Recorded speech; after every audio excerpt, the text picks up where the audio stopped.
Congress హామీలపై BJP ఎందుకు మాట్లాడటం లేదని మాజీ మంత్రి కేటీఆర్ ప్రశ్నించారు. ఎన్నికల సమయంలో కాంగ్రెస్ లేనిపోని హామీ ఇచ్చిందని, అబద్ధపు హామీలతో కాంగ్రెస్ అధికారంలోకి వచ్చిందన్నారు. కాంగ్రెస్ మాటలు నమ్మి ఆగం కావద్దని ముందే చెప్పామని గుర్తు చేశారు. రైతు బంధు లేదు, రైతు బీమా లేదు, కాంగ్రెస్ మోసం చేసిందని భావిస్తే స్థానిక సంస్థల ఎన్నికల్లో బుద్ధి చెప్పాలన్నారు.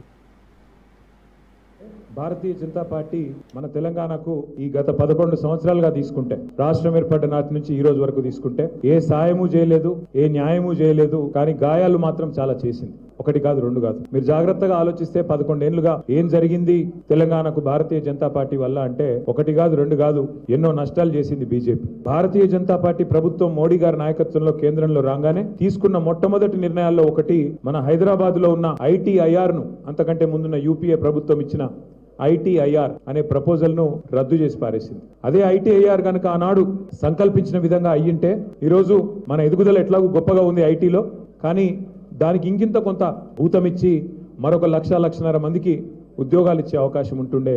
కానీ దాన్ని బొందబెట్టింది, యువకుల కళ్ళల్లో మట్టి కొట్టింది, వాళ్ళ ఆశలకు గండి కొట్టింది ఖచ్చితంగా భారతీయ జనతా పార్టీ, ముఖ్యంగా మోడీ గారి నాయకత్వం. ITIR ఒక్కటే రద్దు చేయలేదు, నేషనల్ డిఫెన్స్ కారిడార్, RCI కావచ్చు, DRDL కావచ్చు, DRDO కావచ్చు, అట్లాంటి ఎన్నో పరిశ్రమల వల్ల హైదరాబాద్ లో దాదాపు 1000 పైచిలకు రక్షణ రంగానికి సంబంధించిన పరిశ్రమలు కూడా తర్వాత ప్రైవేట్ రంగంలో కూడా వచ్చినాయి. అందుకే మనం అడిగినాం కేంద్ర ప్రభుత్వాన్ని, హైదరాబాద్కి బెంగళూరుకి ఒక రక్షణ కారిడార్ ఇవ్వండి, నేషనల్ డిఫెన్స్ కారిడార్ ఇవ్వండి.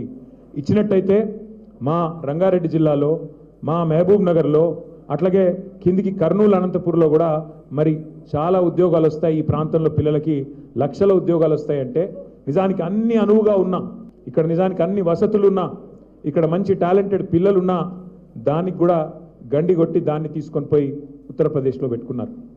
ITIR రద్దు చేసినారు, నేషనల్ డిఫెన్స్ కారిడార్ రద్దు చేసినారు.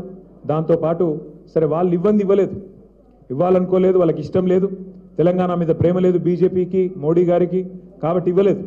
కానీ మనం కష్టపడి తెచ్చుకున్న పరిశ్రమల్ని కూడా ఇలా ఎత్తుకొని